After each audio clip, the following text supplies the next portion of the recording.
नमस्कार, आप देख रहे हैं हरियाणा आज और मैं हूं कविता।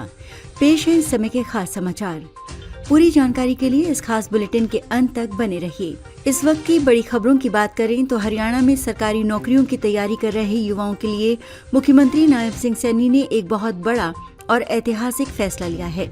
वहीं दूसरी तरफ रोहतक और झज्जर के सियासी मैदान में नरेगा के मुद्दे पर भाजपा और कांग्रेस के बीच जुबानी जंग तेज हो गई है।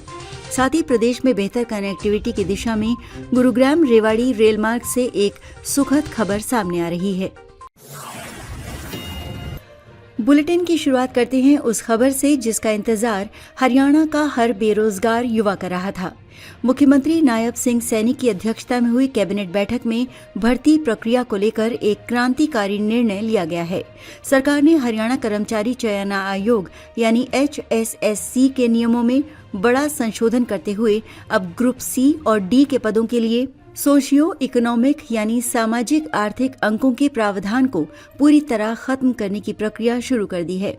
आपको बता दें कि अब तक उन उम्मीदवारों को 5 अतिरिक्त अंक दिए जाते थे जिनके घर में कोई सरकारी नौकरी नहीं थी या जो आर्थिक रूप से कमजोर पृष्ठभूमि से आते थे। लेकिन इस प्रावधान को लेकर लंबे समय से कानूनी विवाद चल रहा था और पंजाब एवं हरियाणा हाईकोर्ट ने इसे समानता के अधिकार का उल्लंघन बताते हुए असंवैधानिक करार दिया था। अब सरकार के इस फैसले के बाद भर्ती पूरी तरह से केवल लिखित परीक्षा और मैट्रिक के आधार पर होगी। इसका सबसे बड़ा असर ये होगा कि अब भर्ती प्रक्रिया में आने वाली कानूनी अड़चनें और कोर्ट केस कम होंगे, जिससे नियुक्तियों में काफी तेजी आएगी। नौकरियों से ही जुड़ी एक और बड़ी राहत की बात यह है कि सरकार ने लंबित भर्तियों के लिए वेटिंग लिस्ट की समय सीमा को बढ़ाकर अब 1 वर्ष कर दिया है। आमतौर पर सरकारी भर्तियों में वेटिंग लिस्ट बहुत कम समय के लिए वैध होती थी, लेकिन अब 1 साल तक अगर कोई पद खाली होता है, चाहे वो किसी के ज्वाइन न करने से हो या किसी के नौकरी छोड़ने से, तो वेटिंग लिस्ट में मौजूद अगले उम्मीदवार को बिना किसी नई परीक्षा के सीधे नौकरी मिल सकेगी। इससे उन हजारों युवाओं को दूसरी बार परीक्षा देने की जरूरत नहीं पड़ेगी जो थोड़े से अंतर से रह जाते थे। विश्लेषकों का मानना है कि हाईकोर्ट के आदेश के बाद सरकार ने जहां कानूनी सुरक्षा को ध्यान में रखा है, वहीं वेटिंग लिस्ट बढ़ाकर युवाओं को ये संदेश भी दिया है कि वो रोजगार के प्रति बेहद गंभीर हैं। अब बात करते हैं प्रदेश की दूसरी बड़ी खबर की, जहां रोहतक और झज्जर के इलाकों में सियासी पारा 7वें आसमान पर पहुंच गया है। नरेगा के मुद्दे पर अब हुड्डा बनाम भाजपा की सीधी जंग छिड़ गई है। कांग्रेस सांसद दीपेंद्र हुड्डा ने एक प्रेस कॉन्फ्रेंस के जरिए सरकार पर तीखा हमला बोलते हुए आरोप लगाया है कि भाजपा सरकार ने जानबूझकर मनरेगा के बजट में भारी कटौती की है। हुड्डा का कहना है कि महात्मा गांधी के नाम को हटाकर VBG रामजी एक्ट लाना गरीबों के हक पर एक बड़ी चोट है।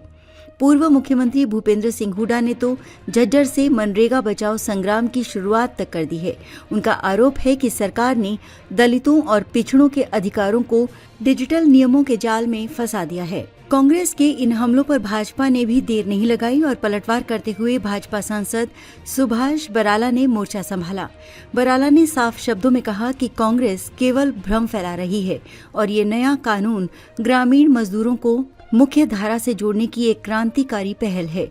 भाजपा का तर्क है कि कांग्रेस ने दशकों तक केवल एक ही परिवार के नाम पर संस्थाओं का नामकरण किया और भ्रष्टाचार को बढ़ावा दिया, जबकि नई व्यवस्था पूरी तरह पारदर्शी है। राजनीतिक जानकारों की माने तो आगामी नगर निगम चुनावों को देखते हुए दोनों ही दल इस मुद्दे पर अपनी अपनी जमीन मजबूत करने में जुटे हैं। जहां कांग्रेस इसे गरीबों की हकमारी बता रही है, तो भाजपा इसे विकसित भारत 2047 के विजन का हिस्सा करार दे रही है। बुलेटिन के अंत में बात करते हैं विकास की रफ्तार की। रेलवे कनेक्टिविटी के लिहाज से एक बहुत ही उत्साहजनक खबर गुरुग्राम से आ रही है। गुरुग्राम और रेवाड़ी के बीच नवनिर्मित तीसरी रेल लाइन पर आज हाई स्पीड इंजन का सफल ट्रायल रन पूरा कर लिया गया है। इस नई लाइन के शुरू होने से न केवल दिल्ली जयपुर रूट पर यात्री ट्रेनों की लेट लतीफी कम होगी, बल्कि मालगाड़ियों के लिए भी एक समर्पित रास्ता मिल सकेगा। रेलवे अधिकारियों का कहना है कि अगले महीने से इस ट्रैक पर यात्री सेवाओं का विस्तार कर दिया जाएगा, जिससे दैनिक यात्रियों को बड़ी राहत मिलेगी। चलते चलते आप सभी दर्शकों से एक विशेष अनुरोध है कि यदि आपको हमारी ये रिपोर्ट पसंद आई हो तो हरियाणा आज को सब्सक्राइब जरूर करें और इस वीडियो को अधिक से अधिक शेयर करें। इन बड़े फैसलों और राजनीतिक हलचलों पर आपका क्या नजरिया है? सामाजिक आर्थिक अंकों के हटने से आप खुश हैं या नहीं? कृपया कमेंट बॉक्स में अपनी राय जरूर लिखें और ये भी बताएं कि आप ये न्यूज़ बुलेटिन कहां से देख रहे हैं। आपके विचार हमारे लिए बेहद जरूरी हैं। नमस्कार।